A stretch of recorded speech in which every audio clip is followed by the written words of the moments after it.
Metáfora é um escritório, como o Guilherme comentou, pouco mais de 23 anos aí de estrada, né? Fundada pelo Michel Mitman, hoje secretário de mobilidade e um grande incentivador da construção do escritório, um baita irmão, amigo, parceiro, enfim.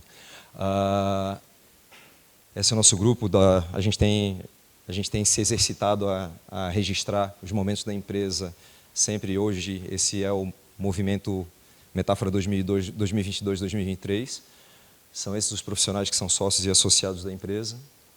E falando um pouquinho da história, né, começando pelo passado, a gente começa não pela arquitetura, mas como a gente chegou na arquitetura.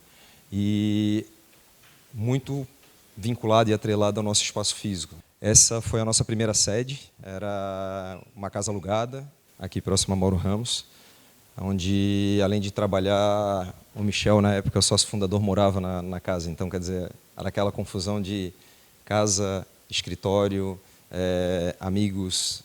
E, na medida que a gente foi evoluindo, a gente precisava sentir a necessidade de ir para um lugar com um melhor endereço. E a gente acabou indo para uma região mais nobre da cidade, para Bocaiúva, mas ainda numa galeria, num espaço que não trazia o que a gente gostaria de ser quando a empresa ganhasse notoriedade.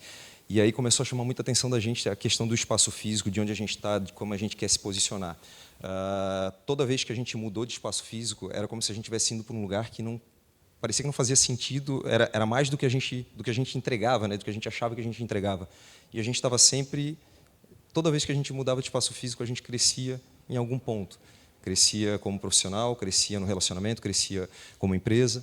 Isso foi evoluindo ao ponto em que a gente conseguiu, parecia impossível, conseguiu comprar uma casa. A gente conseguiu em 2007, né, Michel? Compramos uma casa com a ajuda de amigos, com a ajuda de familiares, emprestando. E essa é a casa que a gente tem até hoje.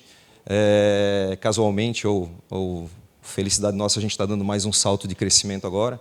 E a gente está saindo da casa, vendemos a casa, né, para um empreendimento que vai ser projeto da Metáfora, vai ficar o registro nosso, e a gente está indo para um espaço com mais criatividade, espaço mais colaborativo, com um hub, que depois vocês vão conhecer.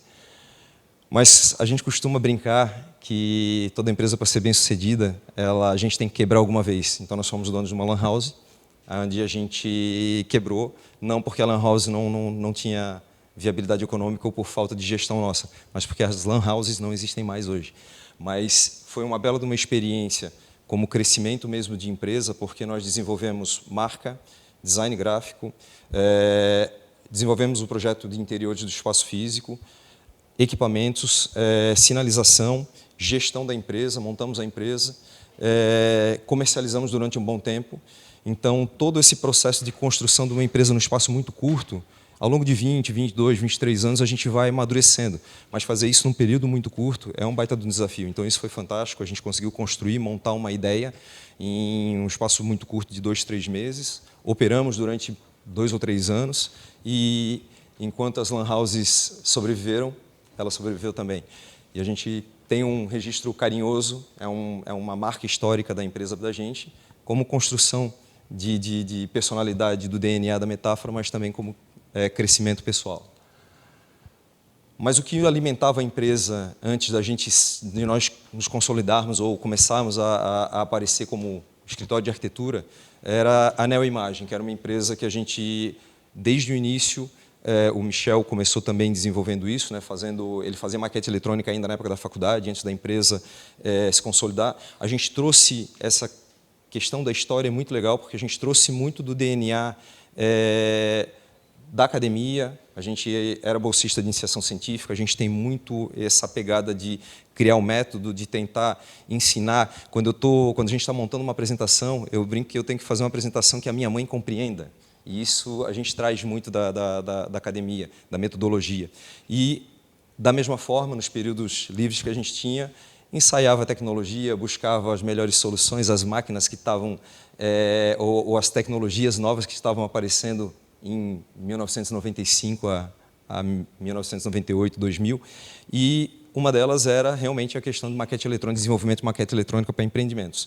E, para nós, o grande crescimento e o grande desafio da Metáfora foi desenvolver ou espacializar ideias de grandes arquitetos e de bons projetos da cidade. E na medida que a gente convivia com os escritórios de arquitetura, fosse em paisagismo, interiores, arquitetura ou urbanismo, era um aprendizado para a gente, foi uma escola. Fazer maquete eletrônica era um aprendizado. Uma referência que a gente tem muito bacana é que o nosso DNA, a gente evita a arquitetura, a gente evita o design sem propósito. Onde é que eu quero chegar?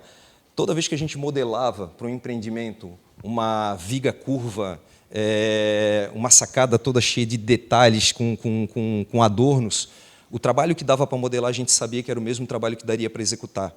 Então, uma das coisas que a gente aprendeu com a maquete eletrônica foi que se eu não consigo modelar, ou tenho muita dificuldade para modelar, na mão, na máquina, não tenha dúvida que na vida real vai dar o mesmo problema. Então, vai ter a mesma dificuldade. Então, foram os aprendizados que a gente foi construído no passado, antes mesmo de nós nos tornarmos arquitetos de mercado, né? A gente ter os nossos projetos reconhecidos, a gente já estava aprendendo com os grandes escritórios daqui. E aí veio uma fase, que foi uma fase de desafios, foi a fase dos concursos. Na medida que a gente desenvolvia a maquete eletrônica, pagava as contas, a gente precisava se consolidar ou se estabelecer como arquitetos. E nada melhor do que os concursos. Concurso é aquela tela em branco, e o que a gente trouxe de referência dos concursos foi que a gente nem sempre precisa seguir à risca o que o edital nos diz. E nos chamava a atenção, porque todas as vezes foram os primeiros concursos que a gente participou, que nós fomos premiados, esse era um grupo, e aí trazemos aqui um pouco do que a gente gosta de contar também, da experiência de juntar o novo com o pessoal mais experiente.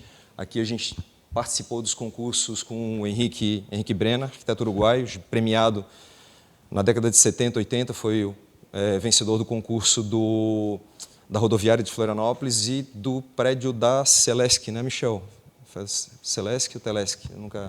O prédio Celesc, né?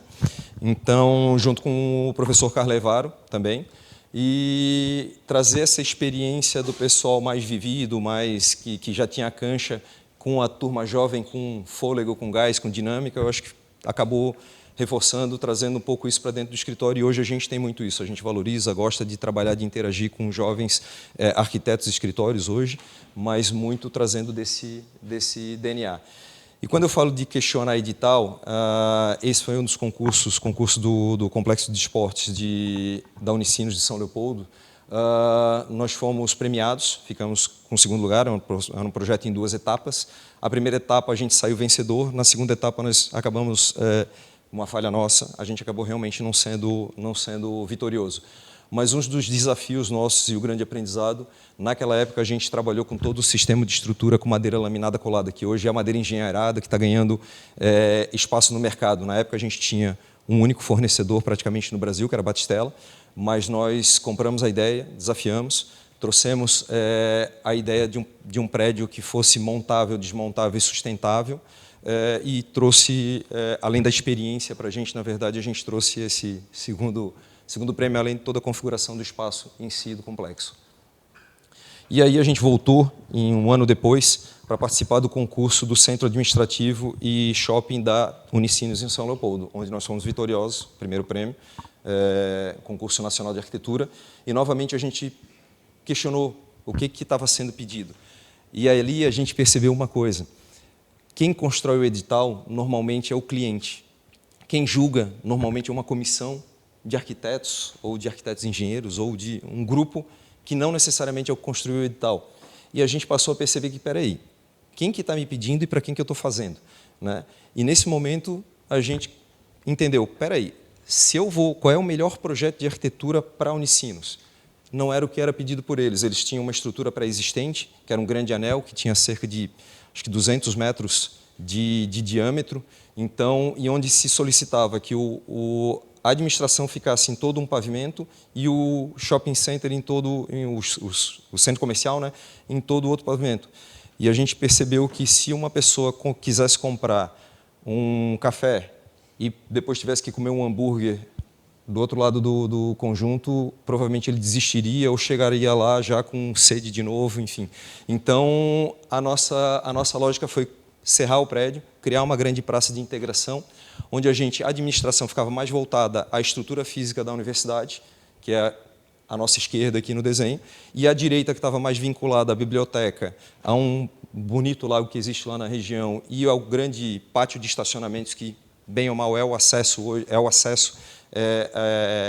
com mais fluxo, absorver esse centro comercial, esse pequeno shopping dentro da universidade.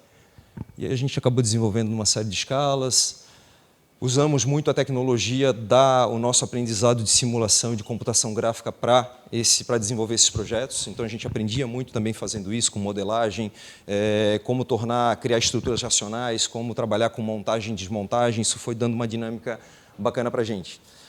Esse foi um outro projeto que a gente acabou participando da Petrobras, do Centro Administrativo da Petrobras em Vitória. Nós ficamos entre os 7 finalistas. O grande aprendizado da gente, eu e o Maurício, a gente na época foi visitar, foi que Vitória é uma cidade linda, maravilhosa, muito legal de curtir. Esse prédio ele tinha que ser um prédio sustentável e certificado, e a gente estudou muito certificação, inclusive para perceber que às vezes a certificação, o número e a qualificação da certificação não necessariamente são chancela de um bom projeto, de um projeto qualificado. A gente tem que tomar muito cuidado. Tinha um professor, eu vou sempre fazer referência a pessoas que passaram na nossa história aqui, né, e que contribuíram muito para a nossa formação. O professor Nelson Saraiva, da universidade, ele dizia que ele tinha uma crítica muito grande aos selos de sustentabilidade, porque eles não privilegiavam necessariamente a boa arquitetura. Eles privilegiavam, muitas vezes, o penduricalho que tinha que colocar para cobrir uma arquitetura não tão boa. Então, hoje a gente tem muito isso como lição também. A arquitetura sustentável é uma arquitetura que ela por si só se sustenta. Eu não preciso, ela é qualificada, ela é eficiente, e eu não necessariamente preciso botar plugs para fazer com que ela resolva o problema que a arquitetura não resolveu, né? Então, é uma experiência bacana, além do Triângulo das Bermudas, que é um lugar muito legal. Quem vai para Vitória, bacana, um happy hour é legal. Por que eu falo isso? Eu adoro trabalhar.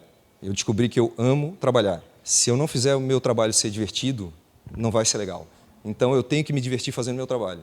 Se eu estou num lugar legal, se eu estou numa cidade bacana, eu tenho que conhecer a cidade, eu tenho que saber o que tem nela, eu tenho que conviver com as pessoas, trabalhar a identidade das pessoas, entender como é que elas funcionam, o comportamento das pessoas é diferente no Rio Grande do Sul, em Santa Catarina e no Nordeste, sou filho de nordestino, sei como é que é, adoro essa dinâmica diferente, adoro essa mistura.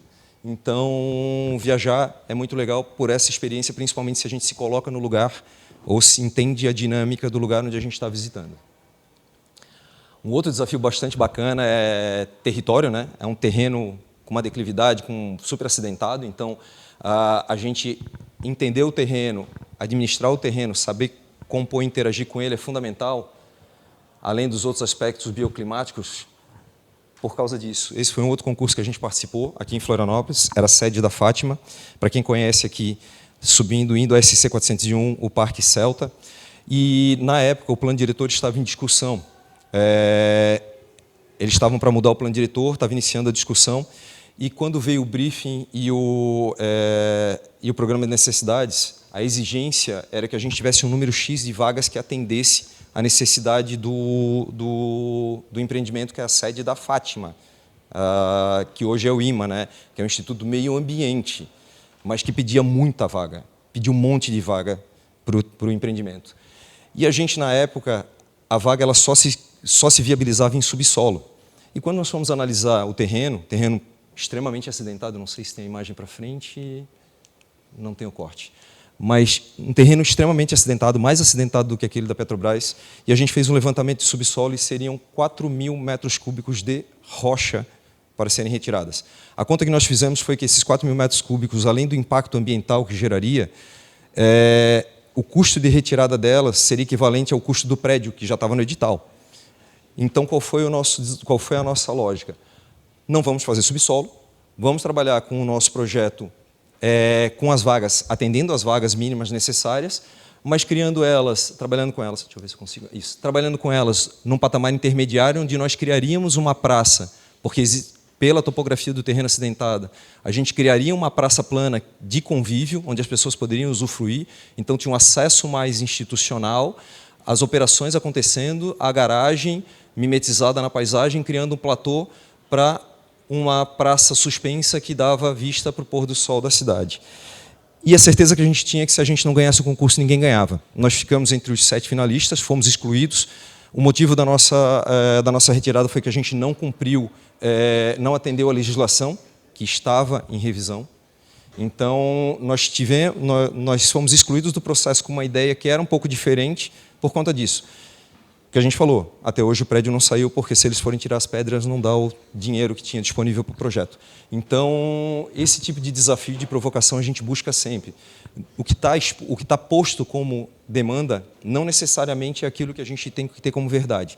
Concurso, melhor ainda, eu acho que o concurso são os melhores exemplos de como a gente pode provocar situações novas, situações diferentes, sem se expor a realmente, se eu fosse contratado para desenvolver um projeto que tivesse que ser aprovado pelo município e ele não tivesse de acordo com a legislação, com certeza eu não faria isso, a gente não faz isso. Mas, a partir do momento que eu tenho a prerrogativa de poder questionar, eu acho que mais do que justo e mais do que natural a gente fazer esse tipo de provocação. E essa provocação é o que a Metáfora tem trazido, desde então, para os projetos dos clientes. O cliente sempre traz o brief e a gente questiona o edital do cliente. Então, e aí, por fim, um projeto a gente gostou tanto de Vitória, né, Maurício? Que acabamos voltando para Vitória para fazer o projeto, participar do concurso internacional da Orla Noroeste de Vitória. Vitória tem uma situação geográfica muito parecida com o centro de Florianópolis. Esse morro principal é como se fosse o Morro da Cruz. Essa península é como se fosse o centro da cidade, só que no lugar de ficar virada para o interior, ela fica virada para o mar aberto, né?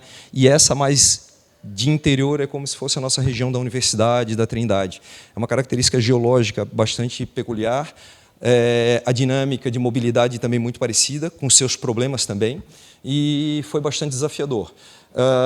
O que nos levou a esse segundo lugar foi majoritariamente a solução urbanística que nós trouxemos.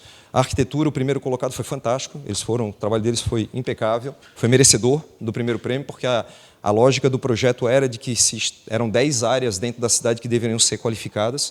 O projeto vencedor foi muito bem feito, muito bem qualificado. Nós investimos na solução urbanística e eu acho que a gente aprendeu bastante e trouxe um pouco mais de experiência também para a nossa bagagem, que veio a se refletir depois ou que vai se refletir no nosso futuro a partir daqui. Uma série de aspectos de interação, porque isso foi bacana, a gente discutiu da solução urbana, né, como resolver problemas de mobilidade, que tipo de equipamentos que a gente poderia estar trazendo, fossem eles de pequeno, médio e grande escala, como a gente conectava regiões, que perfis diferentes que a gente tinha, fossem de geologia ou realmente de absorção de equipamento, de flora e fauna da região. Então, foi um belo aprendizado. E, a partir daí, dos concursos, a gente também começou a ganhar um pouquinho de experiência. Mas o que mudou e o que virou a chave para a gente desenvolvia projetos de arquitetura, a gente desenvolvia projetos de casa, a gente desenvolvia projeto de guarita, banheiro da tia, a gente fazia tudo isso. E fazia da melhor forma que a gente podia, com a maestria que a gente conseguia fazer, né? Lojas. Mas esse cara aqui foi quem realmente fez o nosso escritório ganhar notoriedade. E como é que foi isso? Em 2 projetos que a gente desenvolvia maquete eletrônica, ele era um dos poucos arquitetos, vários arquitetos participavam e iam no nosso escritório para desenvolver ou apoiar ou dar alguma orientação na parte de das maquetes eletrônicas, do desenvolvimento das imagens. E o André era aquele cara que aparecia no escritório, às vezes trazia um pão, às vezes tomava um café, e ele foi vendo o nosso trabalho, viu alguns dos projetos de menor escala que a gente tinha, ele falou, cara, vocês têm que estar nos grandes projetos da cidade. Vocês não são só bons fazedores de maquete eletrônica, vocês são bons arquitetos, vocês têm essa capacidade. Viu os concursos, e aí ele brigou literalmente, né, ou batalhou literalmente para a nossa participação, para a nossa entrada num mercado que era um mercado dos grandes escritórios, ou dos bons escritórios de arquitetura, que foi o Sambarte, no Cacupé, projeto onde os grandes escritórios que desenvolviam projetos, que a gente fazia as maquetes eletrônicas, estavam trabalhando e a gente entrou com 2 projetos de residência. E o Costão Golf, Da mesma forma, o desenho alternativo do André Schmidt e do Daniel era o escritório que atendia majoritariamente a praticamente todos os projetos do Costão, do Santinho, e quando surgiu o Costão Golf, o André insistiu, bota essa molecada, eles são bons, a gente vai trazer um projeto de qualidade para dentro do condomínio. A esposa do André, à época, a Marta, o André falava assim, pô, eu levei o projeto de vocês e a Marta gostou mais do projeto de vocês do que o meu. Aí ele falou, temos um problema, talvez a gente tenha que ser sócio, porque não vai dar certo vocês fazerem um projeto mais bacana. Então, e ali começou essa provocação, foi muito legal porque a gente pode ser sócio ou a gente pode trabalhar junto. E aí a gente começou, a partir daí, a desenvolver projetos em parceria. Grande aprendizado, a gente ganhou projeção por estar com um escritório de notoriedade, além de um grupo com uma cabeça ímpar, que já estava começando a diminuir o ritmo daquele gás, mas tinha uma experiência, uma cabeça ainda muito ativa. E essa lembrança e esse legado é o que a gente tem trazido. Quer dizer, a gente sabe que a gente vai diminuir ritmo, mas a nossa cabeça e a do arquiteto, graças a Deus, ela é aquela que vai longe, né? Ou quem lida com a arquitetura, ou quem lida com o trabalho criativo.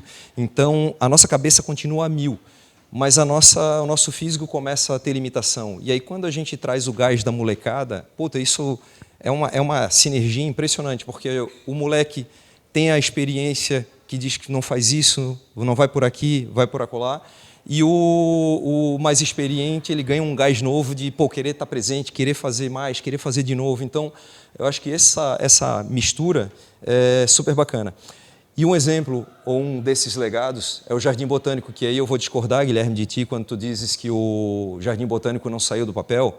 O Jardim Botânico que tem hoje, que é um parque, né? Ele não é um jardim botânico de fato, mas ele é um parque que é chamado de Jardim Botânico, ele só aconteceu por causa disso. Ele só aconteceu por causa do André Schmidt, por causa do Giovanni Bonetti, que foi um trabalho em parceria que foi com o Bonetti, com o André Schmidt, Metáfora, tinha mais um escritório, o Ronaldo Martins. Foi um grupo de arquitetos que foi contratado para desenvolver uma ideia de um recurso que estava vindo na época do Ike Batista, Nelson Saraiva, e que, enfim, aí eu vou fazer mais eu sou cheio dos parênteses, né? E um parênteses é que o Ike Batista, todo mundo fala, ele não deixou nada para o Brasil, ele só fez... Não, ele motivou a prefeitura, o governo do estado a sentarem, definirem para quem que trazer esse terreno para o município. Existiam burocracias que tinham que ser superadas, essas burocracias foram superadas e hoje a cidade tem sim um parque que foi fruto desse projeto aqui, que não aconteceu o projeto na íntegra, mas é fantástico chegar lá todo final de semana e ver a molecada brincando, ver os pais correndo, é muito bacana. Toda vez que a gente vai para lá é animador e realmente foi um legado. O Jardim Botânico saiu do papel, o Guilherme. Exatamente. E aí o Jardim Botânico eram 3 estações, né?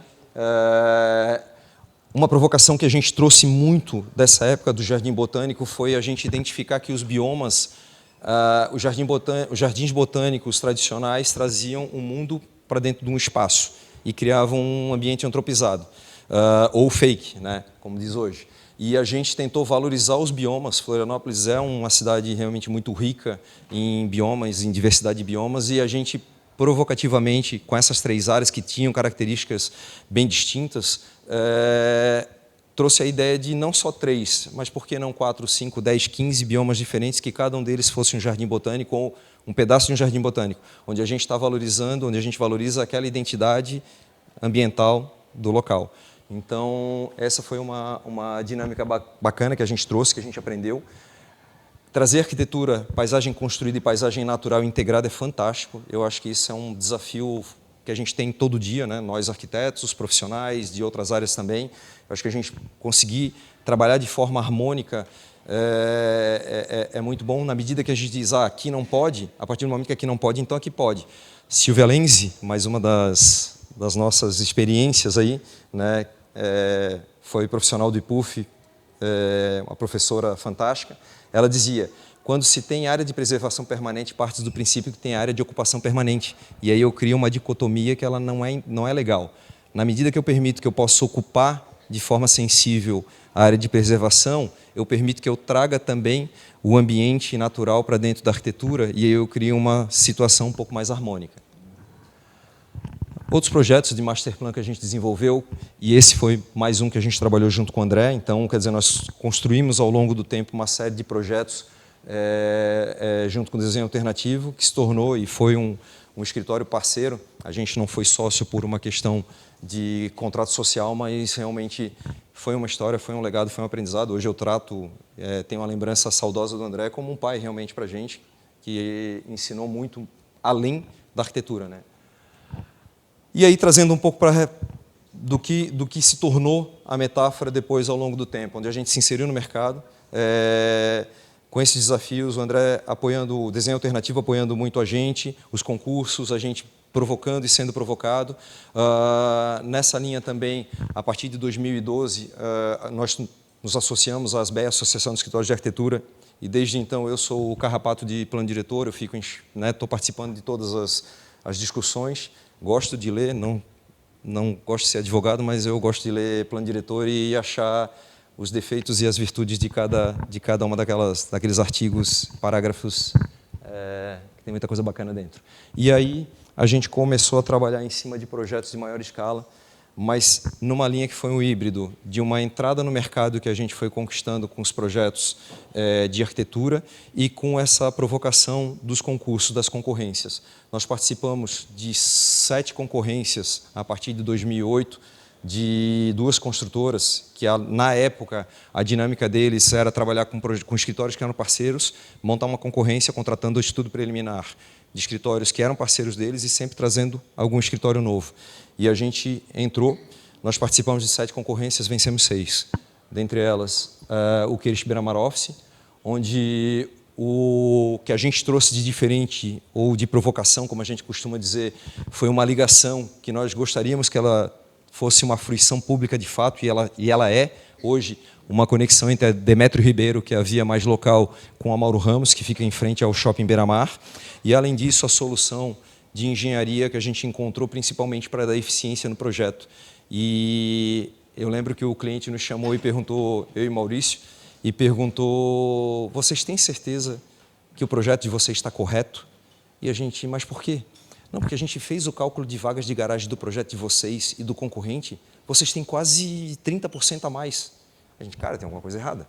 Vamos dar uma olhada. Voltamos para a prancheta, desenhamos, medimos, analisamos os parâmetros urbanísticos. Pô, tem alguma coisa errada, a taxa de ocupação deve estar errada, deve ter algum outro problema. Não, a gente estava certo, a gente foi realmente eficiente no projeto, porque era um terreno complexo, em que a nossa solução, com engenharias e de arquitetura de eficiência, trouxe esse retorno, essa viabilidade no negócio. E, claro, trazer um pouco do espaço comercial, mesmo que ele seja o privado, para o público. Então, a gente tem, embora hoje existem os incentivos, é muito difundido a fruição pública, né, o contato direto com a fachada ativa. Naquela época não tinha isso dentro da legislação, mas a gente trouxe para o projeto e o cliente comprou.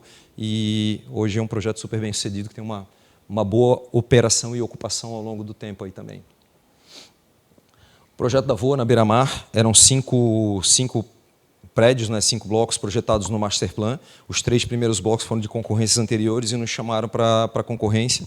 A gente venceu e o diferencial foi uma solução, a gente foi buscar uma solução limpa, é uma solução limpa de arquitetura, é uma solução... a gente tinha um benefício da sacada, só que a sacada na Beira-Mar Norte ela é um problema porque o vento é muito constante. Então, nós lançamos as sacadas para as laterais, criamos uma frente envidraçada e criamos um perímetro limpo. Por quê? Porque esse perímetro limpo permitia que a gente utilizasse o máximo da área possível, com o mínimo da testada, gerando visual para os blocos de trás também, para os prédios de trás, onde a gente não prejudicou visualmente, e não só o visual, comercialmente isso também seria um pênalti para o cliente. Então, a gente não prejudicou ou diminuiu o prejuízo comercial do grupo do prédio que estava no segundo plano, não no frente Beira-Mar.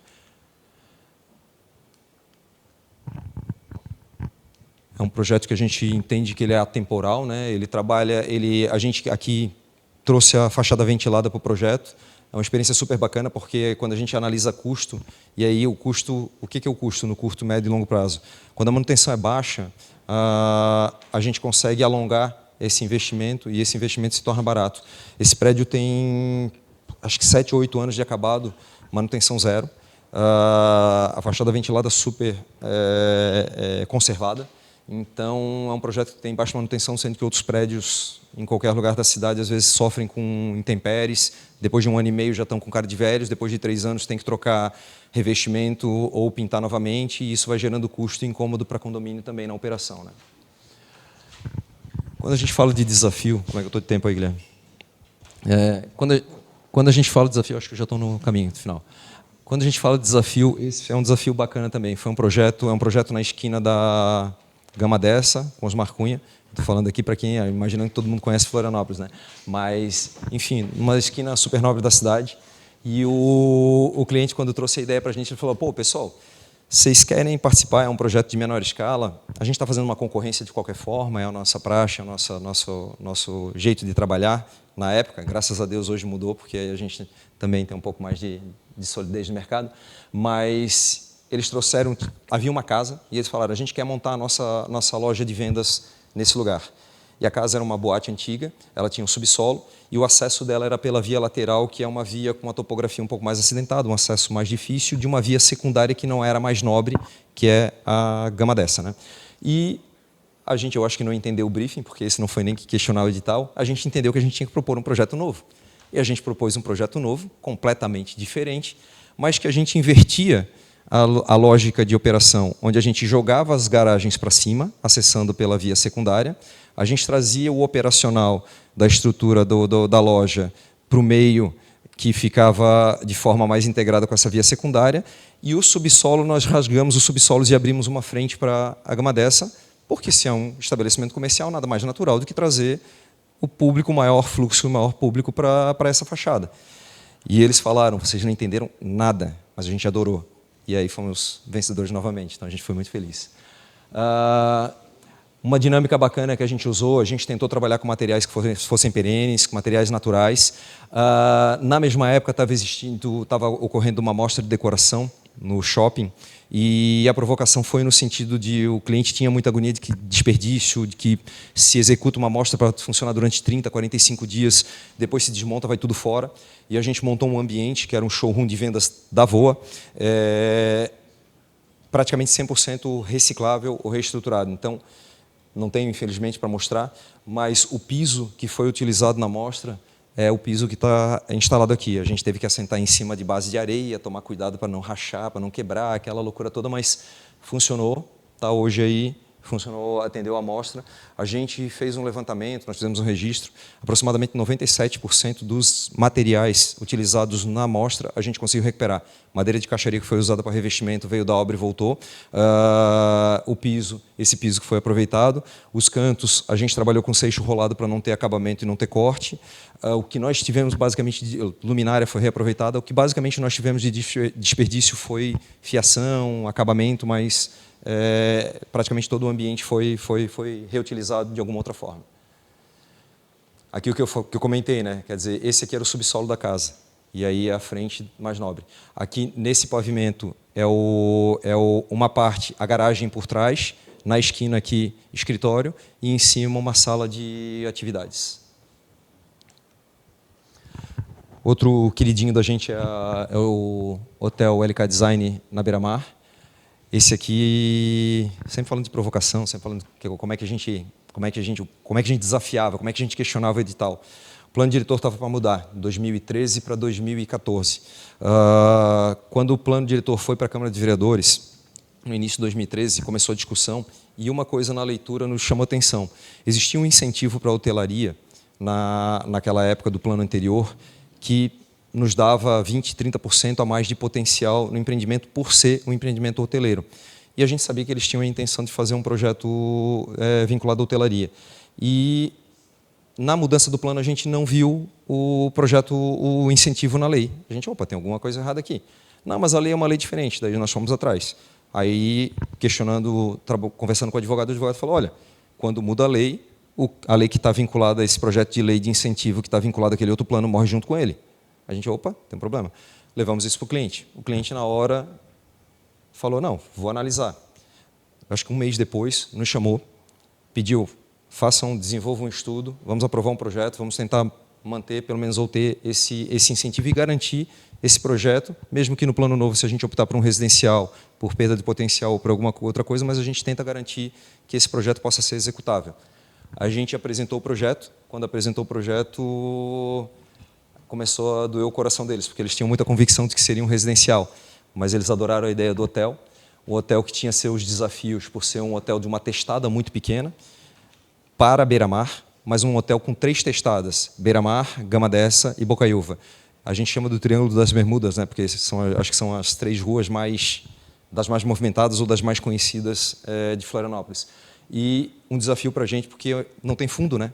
É um projeto que não tem de um projeto hoteleiro que precisa de uma rede de serviços e de apoio muito grande, uma logística grande, uma dinâmica de mobilidade muito complexa, porque a gente tem carga e descarga, visitante, permanente, gente circulando com muita frequência, contato com o público, mais um privado, porque é muito exposto também. Então, foi um desafio para a gente e a gente conseguiu, acho que a gente foi feliz, né? Conseguindo gerar uma fachada superativa, onde a beira-mar tem o Osli, que é o restaurante, um restaurante super bacana, aconselho a visita. Na lateral, o receptivo e uma parte operacional de bar do hotel, e na frente, na lateral, na verdade, que é frente Gama Dessa, né? E a frente Bocaiúva, o receptivo do hotel, lojas e um apoio e serviços para o local. E aquelas felicidades, né, inesperadas. A gente trabalhou com uma arquitetura que fosse uma arquitetura mais limpa, que ela fosse modular. Originalmente, ela foi projetada para ser em estrutura metálica. Ela não aconteceu porque, para a hotelaria, o tempo conta, né? O investimento versus o tempo. E a gente conseguiria, estou me colocando no lugar do cliente, né, trabalhando junto, a gente conseguiria uma redução de aproximadamente 8 meses de obra, se fosse ela toda em estrutura metálica. Na época, com a crise, não lembro qual foi, acho que foi a crise de 16, 17, lembra, Maurício? Que como o mercado deu uma parada e a mudança do plano diretor também não estava tendo muito, a dinâmica de aprovação de projetos não estava tão azeitada ainda, a opção deles foi a mão de obra estava começando a ficar ociosa, a opção foi por ir para o sistema convencional, né? Alvenaria concreto, né? Mas a gente trouxe para dentro, como foi um projeto pensado para ser modular, ele manteve um pouco essas linhas da modulação, na esquadria, na estrutura, e isso foi um retrato bacana, né, da fachada, que acabou refletindo no conjunto. Deixa eu ver se tem uma... E uma coisa super bacana que hoje a gente tem de referência, porque existia o dilema de, lá em cima vamos fazer um rooftop restaurante, vai ser um espaço mais exclusivo dos usuários. Hoje ele é um espaço exclusivo dos usuários, mas ele é muito frequentado por várias pessoas, porque ele se tornou um espaço instagramável, desculpa. E o pessoal fala que é engraçado que tu chega lá, é difícil tu chegares e teres tranquilidade de ficar tomando teu banho de sol, porque tem sempre alguém tirando foto, fazendo uma selfie.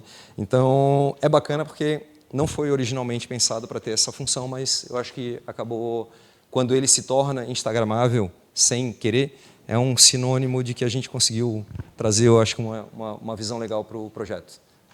Aqui mostra um pouco daquele desafio, né, da testada pequena da beira-mar, da Gama Dessa mais alongada e da Bocaiúva, sendo o nosso triângulo aqui executado. E já estou quase finalizando aqui, mas esse é um projeto que a gente tem gostado de mostrar, porque ele começa a direcionar um pouco o futuro, para onde a gente quer ir, como é que nós estamos trabalhando. Uma agonia que a gente tem interna é a construção convencional. Para mim, é inadmissível eu levantar uma parede de tijolo e rasgar ela para poder passar a instalação, para poder fazer qualquer outra coisa. É inadmissível. E a gente tem brigado muito com isso. E aqui vem uma provocação do cliente. O cliente tinha comprado o projeto, tinha comprado o terreno, fez o projeto com a gente, o projeto estava aprovado já, um terreno super complexo, um terreno em curva, não tem uma geometria regular, e ele veio para a gente e falou assim, cara, ele havia trabalhado engenheiro da Odebrecht, e um amigo dele, que era engenheiro da Direcional, provocou, cara, vamos fazer parede de concreto com forma metálica. Aí eles perguntaram para a gente, vocês já trabalharam? Não. Vocês querem trabalhar? Adoraríamos. Fomos conhecer o sistema, estudamos profundamente o sistema, a gente conseguiu encaixar, adaptou o projeto, e aí quebramos uma série de paradigmas da parede de concreto e forma metálica. Por quê? Todo mundo associa o quê? A quem fez primeiro, aos pioneiros. Quem é o pioneiro hoje, ou quem é reconhecido? MRV, Direcional, habitação social, parede com baixa eficiência, com inércia térmica, só vale a pena se fizer em escala, tem que ter equipe treinada. E aí a gente trouxe para cá, para esse projeto. O projeto tem que ser mais padrão, ele é mais monótono. E aí a gente pegou e construiu e desenvolveu um projeto em que a gente trouxe vida, a gente trouxe cor, a gente trouxe dinâmica para ele. É um projeto que não tem réplica, não foi replicável. E aí a minha pergunta para o cliente o tempo inteiro, quando estava a obra, como é que está aí? Tá mais pesado, está mais barato? Como é que está em relação ao sistema convencional? Ele disse, André, estou fechando o número, mas logo quando terminar eu te conto. Finalizada a obra. A base tinha rocha aqui, então a base teve que ser feita, as garagens tiveram que ser feitas no sistema convencional. Mas esses 5 pavimentos tipo aqui foram 3 jogos de forma. Foi um jogo de forma que replicava 3 vezes por pavimento, foi adaptado e foi executado em 3 meses. Levantaram 5 pavimentos em 3 meses. Coisa que demoraria em torno de 12 meses para executar e finalizar.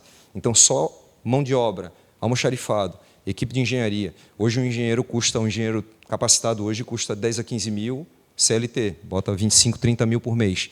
Mais equipe de almoxarifado, mais mão de obra, essa conta aí, em alguns casos, aqui eu fiz uma conta que provavelmente ele economizou de 50 a 60 mil reais, pelo menos, só com equipe, nesse tempo por mês, nesse tempo reduzido de obra. No final, o custo dele deu 0 a 0 com o convencional, deu o cube finalizado. Então, a gente aposta muito nesse sistema, a gente adora esse sistema, principalmente pelo fato de não ter que rasgar para passar a instalação e de ter que ser previsível. E é aquela história, o desafio. A gente tem que parar com aquela coisa de que, depois eu resolvo. Não, vamos pensar antes, vamos planejar antes e vamos tentar minimizar a execução para depois. E o que foi muito bacana nesse projeto também foi a experiência integrada de arquitetura e interiores.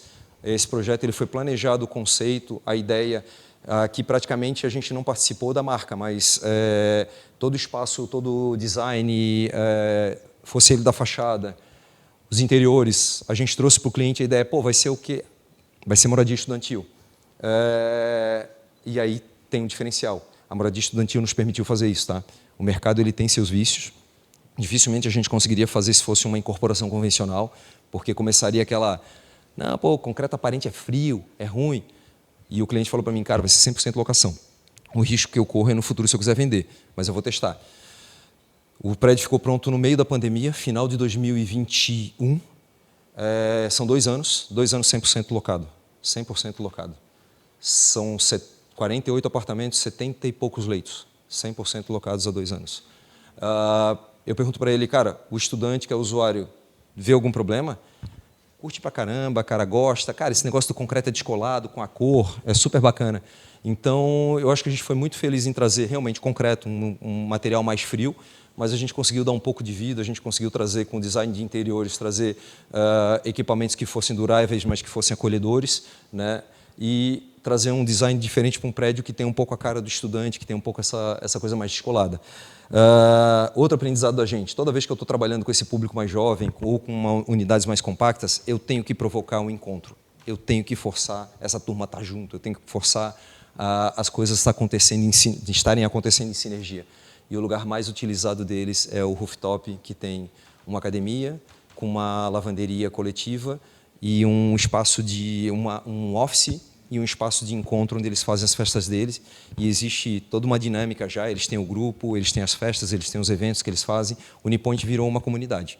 Então, é um projeto que a gente tem gostado, para nós é um case, porque é um pouco do futuro que a gente quer para o nosso escritório, que é olhar um pouco para frente, sair um pouco desse sistema convencional, seja ele do sistema de construção ou do modelo de negócio. 10 minutos, 5 minutos, acabou? Então, vamos lá, finalizando então. Quanto? 5 a 10. Não, 5 minutos, São Mato. Urbanismo é uma das escalas que a gente tem trabalhado. Esse é um projeto de escala, e aí começou a também trazer um pouco dos desafios para a gente, porque todo mundo fala, o problema trazendo para a nossa realidade de Florianópolis, o problema de Florianópolis é que é muito restrito o modelo de ocupação. Projeto em Tubarão, a área total são 500 hectares, essa área são 120 hectares. A gente fez a conta do plano diretor de Tubarão implementado aqui. Se a gente usasse o máximo potencial, eu colocaria Tubarão dentro desse terreno aqui. E aí o que eu faria com os outros 3/4? E outra, Tubarão, não lembro agora, mas deve ter em torno de perto de 200 anos. Levar mais 200 anos para Tubarão ocupar esse 1/4, aí o primeiro critério, que é o máximo aproveitamento que todo mundo gosta de batalhar, cai por terra. Então, a gente já desconstruiu a ideia, que às vezes está incutida na cabeça do cliente por aí. E a gente tem entendido que os ensaios, base de dados, informação são relevantes e a gente vai ao extremo, a gente exercita o máximo e o mínimo para chegar no meio do caminho e encontrar o híbrido, né? E aí a gente acabou encontrando um modelo de ocupação que tem um híbrido de operação, de residência, de comércio, de serviço, de pequena centralidade, de grande escala, a grande escala vinculada à BR e à SC, um modelo residencial um pouco mais integrado com o parque urbano, modelo residencial de menor impacto e uma gradação de ocupação que reduz a população para 20 mil habitantes, sendo que desses 20 mil habitantes são 10... E aí a população do Tubarão são 100 mil habitantes, aproximadamente. Então, a gente trouxe uma população de 10 mil habitantes moradores, 10 mil habitantes transitórios, o que dá um pouco mais de alegria de que isso se consolide em um tempo menor do que 200 anos, né? Então, e aí dá a possibilidade dos outros 3/4 do terreno, dos outros pouco mais de 300 hectares, poderem ser ocupados também mais para frente. Projeto residencial urbanístico, esse é um projeto bacana, está implementado, é um loteamento no sul da ilha. O nosso orgulho desse projeto aqui foi porque, originalmente, o cliente tinha a ideia de condomínios fechados. Eu acho que condomínios fechados têm sua função para determinadas situações, para outras não. E a gente conseguiu, e originalmente a ideia dele era uma questão muito mais financeira.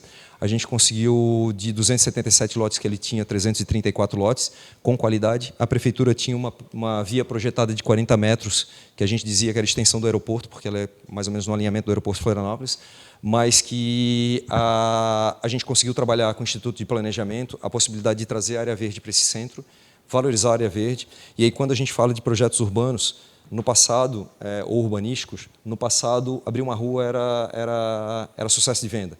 Hoje, a gente tem a qualidade do espaço, ela é fundamental, e os espaços públicos principalmente. Então, área verde e área comunitária, que eram áreas residuais, hoje a gente tem trazido para serem protagonistas e âncoras dentro dos projetos de loteamento. E agora a gente está indo para a arquitetura dos loteamentos, tentando já pré-definir o modelo de ocupação, porque a partir do momento que eu pré-defino o modelo de ocupação, eu consigo saber o que vai acontecer, tenho mais previsibilidade, segurança, valorizo o meu empreendimento.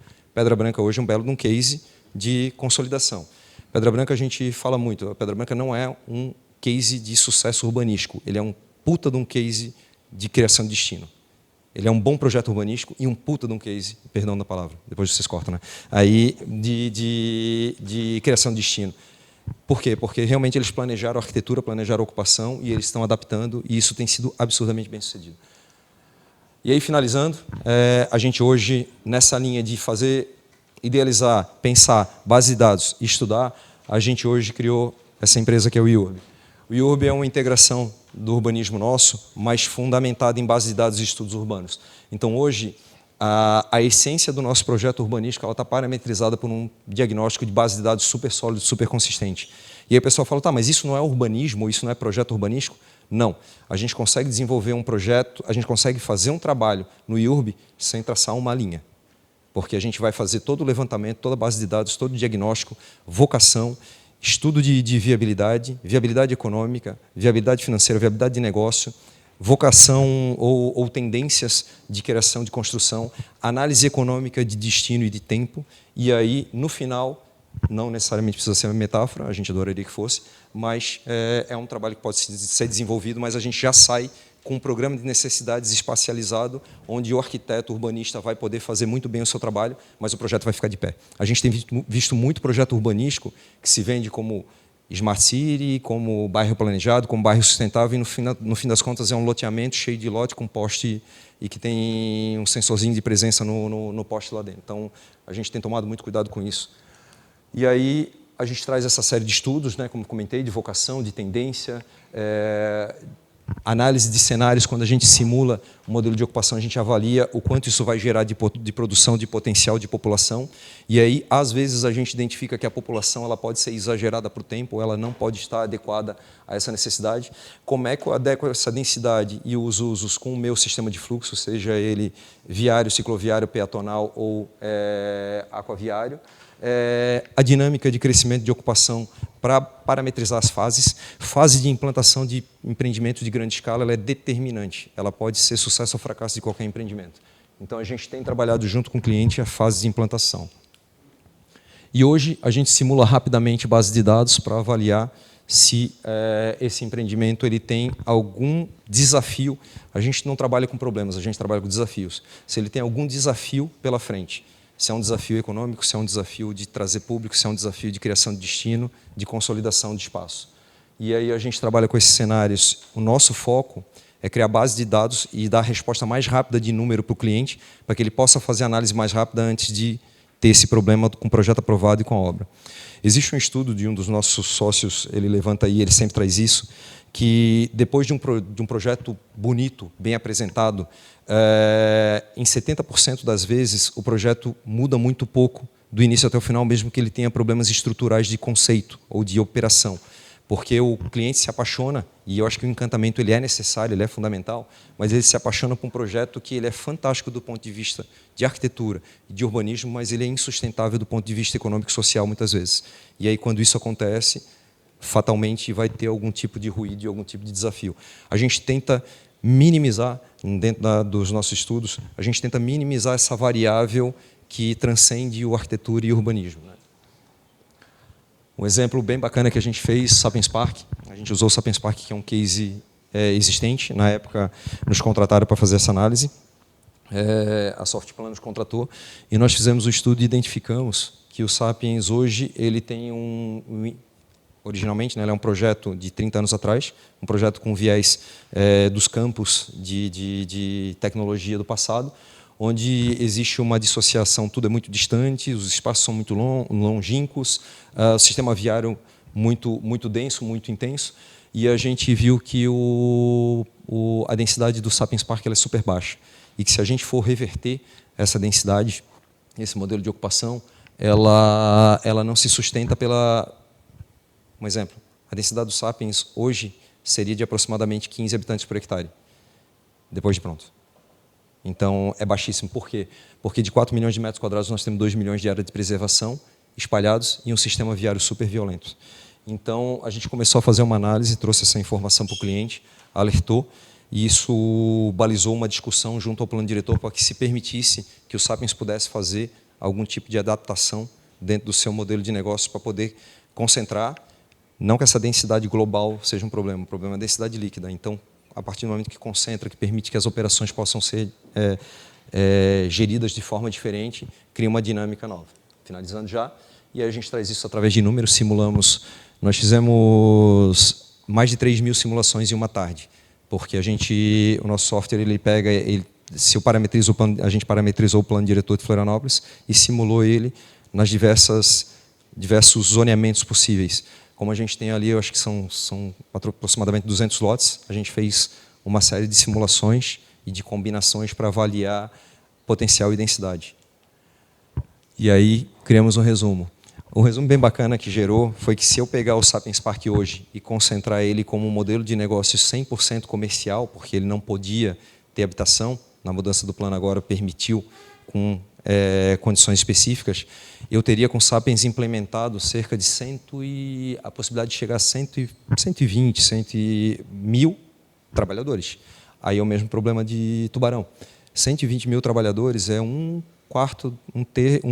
quinto da população de Florianópolis. Trabalhando no Sapiens Park, onde é que está o resto, né? Como é que eu vou fazer isso? E aí, na medida que a gente mescla a mesma dinâmica, a mesma ocupação com comércio, serviços e residências, eu diluo essa operação, eu trago esses 120.000 para 70, 60.000, sendo que desses 70, 60.000, metade trabalhadores, metade moradores. E aí eu trabalho com uma dinâmica de 30.000 pessoas aproximadamente circulando dentro do empreendimento. E o que é o futuro, finalizando? O futuro, hoje a gente já está se tratando como Grupo Metáfora, porque trazendo um pouquinho do DNA, finalizando, são 2 slides só, trazendo um pouquinho do DNA e do aprendizado nosso com o André Schmidt, dessa coisa que a gente tem com a academia, da busca por tecnologia, dessa procura incessante, dessa inquietude nossa constante, a gente hoje está pensando muito na Metáfora como um grupo que pode ser um hub para formalizar ou operacionalizar esse tipo de trabalho entre escritórios, clientes, experiências com juventude, dinâmica, novidade, coisas diferentes, tendências novas. A gente acredita que essa mistura é muito bacana, isso a gente tem há muito tempo, todo mundo trabalha dentro do mesmo salão no escritório, a gente adora isso há 15 anos, a gente briga, a gente discute e isso é fundamental. Eu falo, eu passo mais tempo com os meus sócios acordado do que com a minha família, porque em casa, enquanto eu estou acordado com minha esposa e minha filha, eu estou ali, sei lá, 3 ou 4 horas, né, entre a noite e de manhã. E com meus sócios eu passo 8, 10, 12 horas, às vezes, trabalhando. Então, o clima tem que ser harmônico, a gente tem que interagir, a gente tem que se aceitar, né, ou aceitar as nossas diferenças. Isso é muito bacana. E aí, a partir do momento que a gente está trabalhando com o grupo Metáfora, Arquitetura, Interiores e Urbanismo, hoje a gente já está abrindo, né, esse grupo, né, trazendo parceiros e novos sócios e operações, onde a gente tem hoje já o IURB e a Diagram como parceiros do grupo, e estamos trabalhando hoje naquela inquietude de parede de alvenaria sendo rasgada, focando muito além da base de dados, mas em tecnologia, e principalmente em tecnologia para racionalização e industrialização de arquitetura. A gente espera, em um médio espaço de tempo aí, está trazendo mais 2 ou 3 operações vinculadas à industrialização, modulação e construção racionalizada dentro da arquitetura, fazendo parte do grupo Metáfora. Volto para o início. A gente é prestador de serviço. Eu sou prestador de serviço. Eu não consigo fazer mais do que o meu braço alcança. Se eu quiser mais, eu tenho que dar a mão e tenho que trazer gente comigo. Esses são os nossos sócios. O meu desejo é que eu tenha 100, 200, 500 sócios, todo mundo com suas responsabilidades, sabendo que tem que fazer parte, não é assistencialismo, não é nada, é realmente a dinâmica de todo mundo que quer trabalhar junto. Esse é um grupo que gosta de trabalhar junto pra caramba, mais alguns desapegados e desagregados aí que a gente tem trazido, o Guilherme é um deles, né?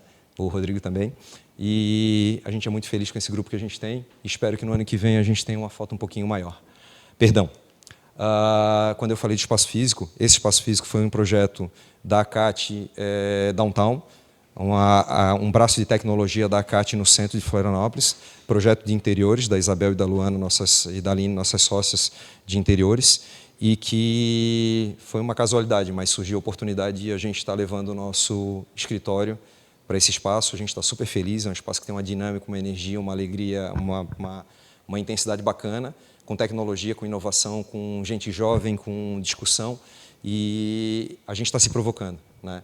E isso é legal, isso é mais um desafio que a gente está trazendo para o grupo também, para toda essa turma e para os próximos que vêm junto com a gente. Gente, obrigado, desculpa me alongar aí, agradeço